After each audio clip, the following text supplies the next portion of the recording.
ఏవో సాఫ్ట్వేర్ ఉద్యోగాలు చేసుకొని ఒక 10 ఏళ్ళు 15 ఏళ్ళు చేసిన తర్వాత ఇంకా జీవితం మీద అక్కడ విరక్తి కలిగి ఇది కాదు జీవితం, అసలు జీవితం అంతా గ్రామాల్లో ఉందని చెప్పి గ్రామాలకు వచ్చేసి ఏదో ఒక మారుమూల ప్రాంతంలో 10 ఎకరాలు 15 ఎకరాలు 20 ఎకరాలు కొని దాన్ని ల్యాండ్ డెవలప్మెంట్ చేసి దాంట్లో రకరకాలైనటువంటివన్నీ కూడా ఎస్టాబ్లిష్మెంట్ చేసి స్ట్రక్చర్లు అనమాట, గ్రీన్ హౌస్లు కానీ లేకపోతే ఇంకేమైనా మొత్తం అంతా ఎస్టాబ్లిష్మెంట్ చేసి అప్పుడు దాని మీద వరుసగా రకరకాల పంటల మీద ముందు రీసెర్చ్ చేస్తారు. ఏ పంటలు సాగు చేయాలి, మనకు బాగా బెటర్గా వచ్చేటువంటి పంట ఏంటి అనేదాన్ని కూడా రీసెర్చ్ చేసిన తర్వాత అప్పుడు దిగుతున్నారు అనమాట. సో ఇప్పుడు రైతు అనగానే ఏంటి, ఒక పంచకట్టు, తల మీదేమో ఒక తలపాగా, ఒక చిరిగిపోయినటువంటి పంచ, ఇవి ఇప్పుడు రైతులు కాదండి. ఇప్పుడు ఇది ముగిసిందనమాట ఆల్రెడీ. ఇప్పుడు కొత్తగా ఏంటంటే అందరూ ఇలాంటి వాళ్ళు అందరూ ప్రవేశిస్తున్నారు. బాగా చదువుకున్న వాళ్ళు, సాఫ్ట్వేర్ ఇంజనీర్లు, ఇంకా మిగతా చదువుల్లో ఉన్నటువంటి వాళ్ళు, ఇలాగ బాగా ఇదైపోయిన వాళ్ళందరూ కూడా బాగా రీసెర్చ్ ఎక్కువ చేస్తున్నారు. చేసి అప్పుడు దిగుతున్నారు అనమాట సేంద్రీయ వ్యవసాయం అని, ప్రకృతి వ్యవసాయం అని. అంటే ఎందుకంటే టెక్నాలజీ బాగుంటుంది అనమాట. టెక్నాలజీ బాగుంటుంది, ఫ్యూచర్లో ఉండేటప్పటికి ఇలాంటివి ఉపయోగపడతాయి అనేది ముందుగానే ఆలోచించుకొని. ఇప్పుడు పురుగు మందులు వాడుతూ ఉంటాం, విపరీతంగా వాడుతుంటాం.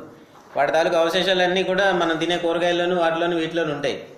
అందుకే మార్కెట్లో ఉండే కూరగాయలు చాలా వరకు మనం వద్దని చెప్తుంటాం అనమాట.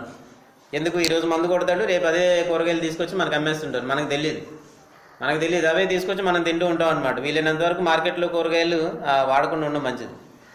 మన కూరగాయలు ఉన్నాయి, వంకాయలు బెండకాయలు ఇలాంటివన్నీ ఉన్నాయి. సో వాటికి మనం ఎప్పుడో ఒకసారి కొడుతున్నాం మందులు, అంత రెగ్యులర్గా కొట్టేదేం లేదు. కాబట్టి ఇలాంటివి వాడుకోవాలన్నమాట. సో ఈ అవసరాన్ని గుర్తించారు అందరూ. ఫ్యూచర్లో అంతా కూడా ఆర్గానిక్ పంటలకి బాగా డిమాండ్ ఎక్కువ అవుతుంది అనే దాన్ని వీళ్ళు గుర్తించారు అనమాట. గుర్తించి ఏం చేస్తున్నారు, బాగా డబ్బులు సంపాదించి చక్కగా 10 ఎకరాలు 15 ఎకరాలు ఏదో గ్రామంలో తీసుకొని ఈ గ్రామంలో వ్యవసాయాలు మొదలుపెట్టారు. చేసి మెల్లిగా స్లోగా స్టార్ట్ చేస్తున్నారు అనమాట. ఈ ఆర్గానిక్ వ్యవసాయాలు కానీ ప్రకృతి వ్యవసాయాలు కానీ ఇమీడియట్గా డబ్బులు రావు. ఈరోజు పెట్టేస్తే ఇప్పుడు సీజన్ అయింది, మనకి 1 లక్ష రూపాయలు వచ్చాయి, అలా రాదనమాట. దాంట్లో ఇమీడియట్గా ఏం ఆదాయం ఉండదు. ఎందుకంటే మనం వాటికి సరిపడినట్టుగా నైట్రోజన్ కానీ భాస్వరం కానీ పొటాషియం కానీ మనం రసాయనిక ఎరువుల రూపంలో అందించాం. కాబట్టి దిగుబడులు చాలా తక్కువగా ఉంటాయి. ఆర్గానిక్ పద్ధతిలో పండించినటువంటి వీటన్నిటికి కూడా దిగుబడులు తక్కువగా ఉంటాయి. రెగ్యులర్గా మామూలు రైతుకి 10 క్వింటాలు ఈజీగా పండించేస్తారు ఎరువులు, యూరియా, పొటాషియం ఇవన్నీ వేసి. అదే ఈ ప్రకృతి వ్యవసాయం కానీ లేకపోతే సేంద్రీయ వ్యవసాయం కానీ చేసినటువంటి వాడికి అంత దిగుబడులు రావు అనమాట. కానీ ఆ వచ్చినటువంటి 1 క్వింటాలు 2 క్వింటాలు మాత్రం బాగా ఆరోగ్యవంతమైనటువంటి దిగుబడి వస్తుంది. సో అందువల్ల వాటి రేట్లు ఎక్కువగా ఉంటాయి అన్నమాట. మామూలు వాటికంటే కూడా మామూలు వంకాయలు 10 రూపాయలు అయితే ఆర్గానిక్ వంకాయలు 40 రూపాయలు అంటాడు. ఎందుకు, నేను పురుగు మందులు కొట్టలేదు కాబట్టి ఇదిగో నీకు అంత రేట్ పెడతాం అంట. నచ్చిన వాళ్ళు కొనుక్కుని వెళ్తుంటారు అనమాట. అది పరిస్థితి. సో ఈ వ్యవసాయాలు, ఈ పరిస్థితులు ఇప్పుడన్నీ కూడా ఇలా ఉన్నాయన్నమాట. అందువల్ల ఏంటంటే రైతు అంటే ఎప్పుడు కూడా మన బొమ్మల్లో చూపెట్టినట్టు ఆ రోజులన్నీ ఇప్పుడు అయిపోయి. వ్యవసాయం అనేది ఇంతకుముందు ఏంటంటే అన్నిటికంటే చాలా తక్కువ ప్రొఫెషన్ లాగా భావిస్తుండేవారు అనమాట. ఏమి చదువుకోలేని వాళ్ళు వ్యవసాయం చేస్తారు అనేటువంటి ఫీలింగ్ ఇంతకు ముందు రోజుల్లో ఉండేది. ఇప్పుడు ఆ ఫీలింగ్ అంతా ఏం లేదనమాట. ఎందుకు, చక్కగా ఒక మంచి కారు కొనుక్కుంటాడు, ఒక 15 ఎకరాల పొలం కొంటాడు, ఒక ఉదయం వెళ్తాడు, మళ్ళీ సాయంత్రం వస్తున్నాడు కారులో. ఇప్పుడు ప్రజెంట్ చేస్తున్నటువంటి వ్యవసాయం పరిస్థితి ఇదన్నమాట.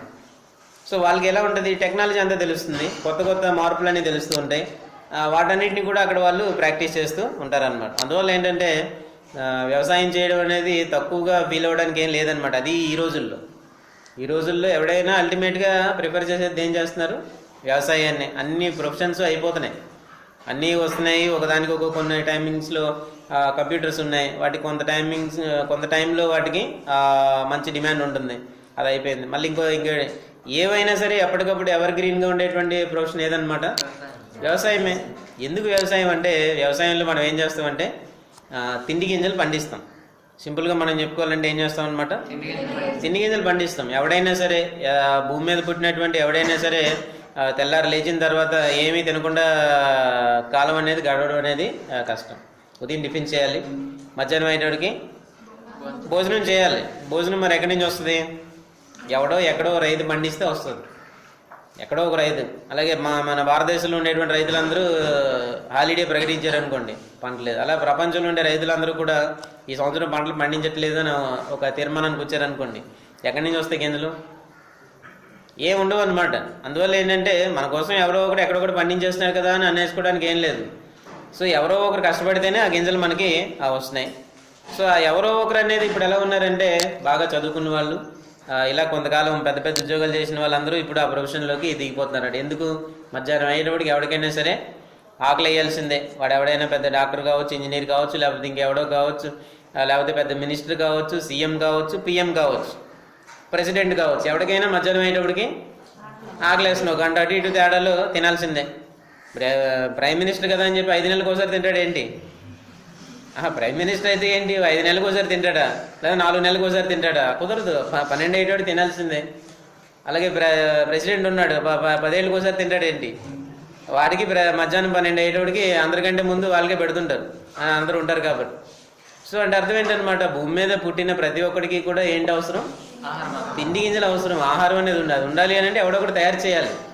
ఎవడొకటి తయారు చేస్తేనే వాళ్ళకి అందుతుంది, లేకపోతే లేదు. అది అలా చేయాలంటే ఎంతోమంది రైతులు కష్టపడి నానా బాధలు పడి పంటలు పండిస్తూ ఉంటారు అన్నమాట.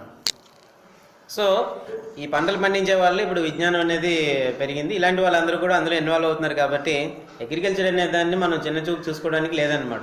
నువ్వు సీడ్ ప్రొడక్షన్ చేస్తున్నావు అని అంటే దాన్ని చిన్నతనంగా ఫీల్ అవ్వడానికి లేదు. ఇమీడియట్గా బయటికి వెళ్ళారు, ఉద్యోగం రాలేదు, ఇంటి దగ్గర ఉన్నారు, పొలం ఉంది. సో మనకి ఇక్కడ ఒక టెక్నాలజీ మనం నేర్చుకున్నాం. ఏంటి? సీడ్ ప్రొడక్షన్ ఎలా చేయాలి. మొక్కజొన్న ఒకటి నేర్చుకున్నాం.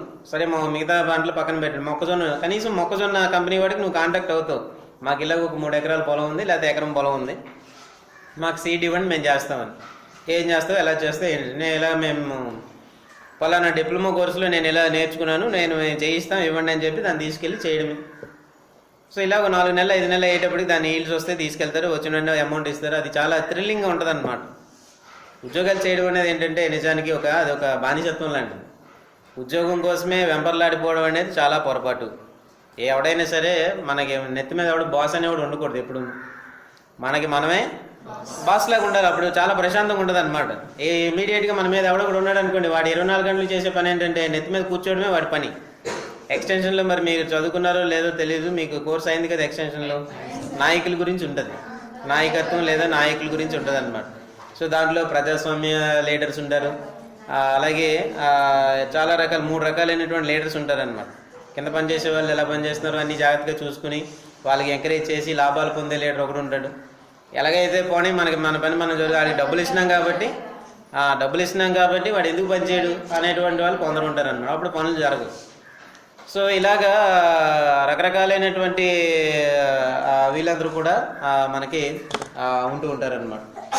సో అందువల్ల అవన్నీ కంప్లీట్గా మనకి ఓవరాల్గా ఏంటంటే వ్యవసాయం అనేది చిన్నతనంగా మనం ఫీల్ అవ్వాల్సినటువంటి ప్రొఫెషన్ ఏం కాదు. అదొక గ్రేట్ ప్రొఫెషన్. అన్నింటిలోకి చూసుకుంటే, అన్ని వృత్తుల్లో కంటే చూసుకుంటే ఎంత పెద్ద డాక్టర్ అయినా, ఎంత పెద్ద ప్రాణాలు పోసేవాడైనా సరే వాడికి కూడా 12 అయ్యేటోడికి రాత్రి 12 కాదు 2 గంటలకి వేస్తుంది, 2 కాదు 3 గంటలకైనా వేస్తుంది.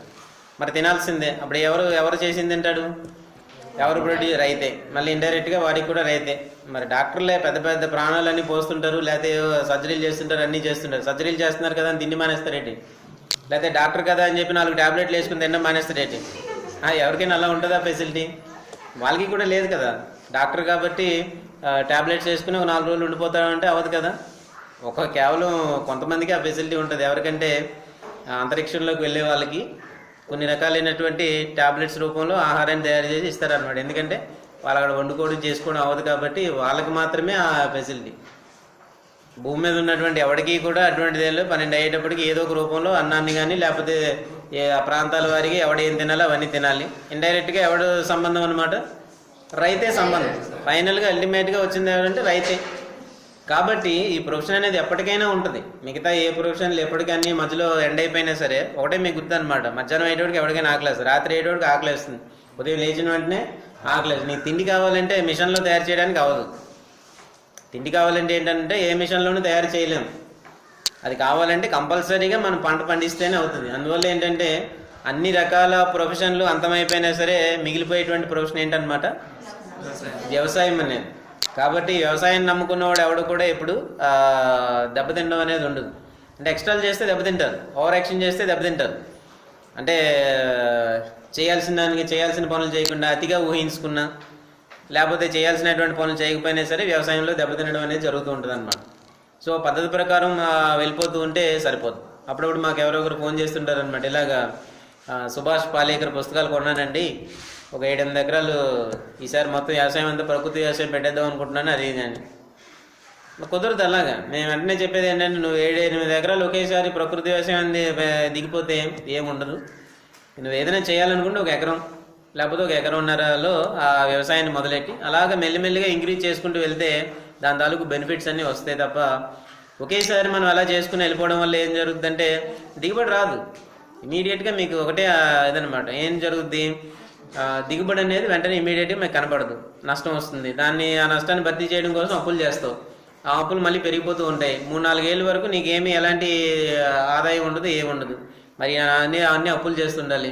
ఫైనల్గా మళ్ళీ ఏమవుతుంది, 4 ఏళ్ళ తర్వాత జ్ఞానోదయం అయ్యి ఇదంతా అవసరం లేదు, మళ్ళీ ఎరువులు గట్ట పట్టరంటా అని చెప్పి మళ్ళీ వేస్తావు, ఉపయోగం లేదు. చేయాలనుకుంటే బౌండరీలు ఎలాగుందో తెలుసుకోవాలనుకుంటే 1 ఎకరంలో చేయండి, అప్పుడు అది బాగుండేదంటే ఇంకో ఎకరానికి మల్టిప్లై చేయండి అని మనం చెప్తున్నాం అనమాట. వెళ్ళాం కదా సుభాష్ పాలేకర్ మీటింగ్కి, సో ఏవో చెప్తుంటారు వాళ్ళు, వ్యవసాయ విశ్వవిద్యాలయం అంతా ఎందుకు పనికిరాంది, ఈ శాస్త్రవేత్తలందరూ కూడా వ్యవసాయాన్ని భ్రష్టు పట్టించారు. మొన్న వెళ్ళేటోడికి అదే చెప్తున్నాడు ఆయన. మీటింగ్కి వెళ్ళేటోడికి మొట్టమొదటి రోజు వెళ్ళేటోడు ఏం చెప్తున్నాడు, ఇదే చెప్తున్నాడు అనమాట. సుభాష్ పాలేకర్ ఏం చెప్తున్నాడంటే, ఈ ఆచార్య ఎన్జీ రంగా వ్యవసాయ విశ్వవిద్యాలయంలో ఉండే శాస్త్రవేత్తలంతా వ్యవసాయాన్ని చెడగొట్టారు, అసలు వ్యవసాయం అంతా అది కాదు, ఇలా ప్రకృతి వ్యవసాయంలో ఏమీ చేయకుండా చేసేస్తే ఎన్నో క్వింటాలు దిగుబడి వస్తుందని మొదలెట్టాడు అతను. మరి ఇంతకాలంగా శాస్త్రవేత్తలు చేసినంతా కూడా వృధా అనేస్తే ఎలాగా? అతని సిద్ధాంతం ఏదో అతను చెప్పుకుంటే సరిపోద్ది అనమాట. అతను కూడా ఇలాగ మనకులాగే అగ్రికల్చరల్ చదువుకున్నటువంటి వ్యక్తే. ఈ సుభాష్ పాలేకర్ అనేవాడు వ్యవసాయంలో బీఎస్సీ చదువుకున్నటువంటి ఒక గ్రాడ్యుయేటే. ఒక కొత్త విధానాన్ని ఫాలో అయ్యాడు. అది కూడా అతని సొంత విధానం ఏం కాదు, జపాన్లో ఆల్రెడీ ఇంతకుముందు ఫాలో అయ్యేటువంటి విధానాలు కొద్దిగా మార్పులు చేసుకుని ప్రకృతి వ్యవసాయం అని దాన్ని మొదలుపెట్టారు. సో దాంట్లో చేసేటప్పుడు వాళ్ళ సిద్ధాంతాలు చెప్పాలి.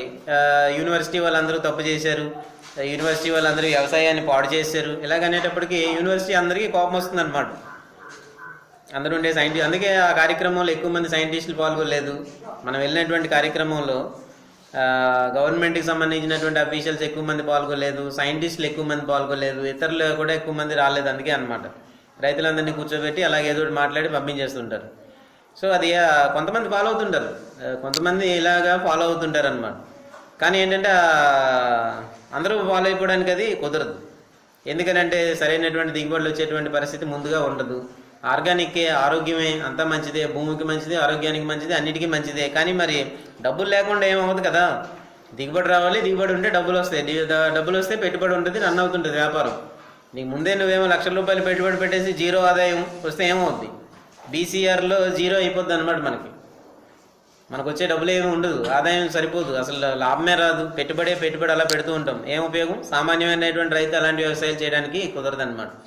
అందువల్ల చేయాలనుకున్నాడు 1 ఎకరము, 2 ఎకరాలు, 3 ఎకరాలు, లేకపోతే చాలా తక్కువ దీంట్లో ప్రాక్టీస్ చేసి దాన్ని కూడా ఒకదానిగా పెట్టుకుంటే మంచిది తప్ప కంప్లీట్గా తీసుకెళ్ళి ప్రకృతి వ్యవసాయంలోకి మారిపోతామంటే నష్టాలు చవి చూడాల్సి వస్తుంది అనమాట.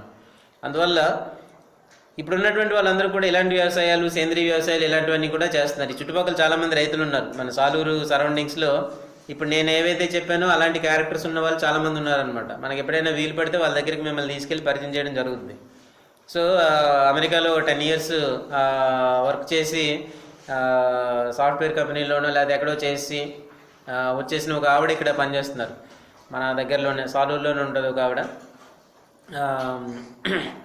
సీడ్ ప్లాంట్ ఉంది మనకు అక్కడ, జనవరి వలస అని ఒక సీడ్ ప్లాంట్ ఉందన్నమాట. దాని ఆపోజిట్లోనే ఒక 10 ఎకరాలు ఎంతో తీసుకుని ఆవిడ కల్టివేట్ చేయడం జరుగుతుందన్నమాట.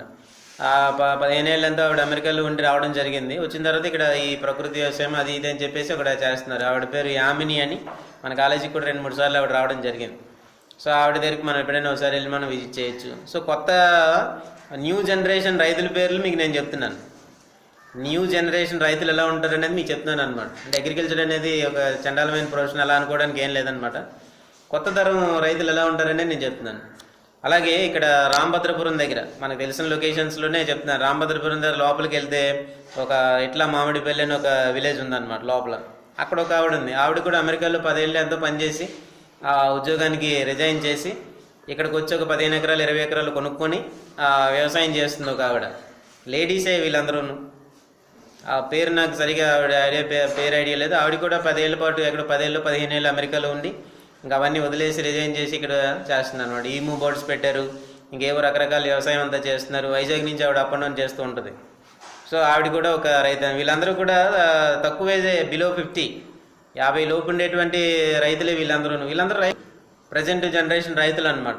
చీపురుపల్లిలో ఉంటారు, విజయ అనమాట, విజయ చీపురుపల్లిలో ఆవిడ ఉంటారు. ఆవిడ కూడా అవన్నీ చేసి మొత్తం మీద ఒక ప్రజెంట్ చీపురుపల్లి నుంచి యూనివర్సిటీకి సంబంధించినటువంటి చివరికి ఆవిడ పాలక మండలిలో కూడా తీసుకున్నారు అని చెప్పి పాలక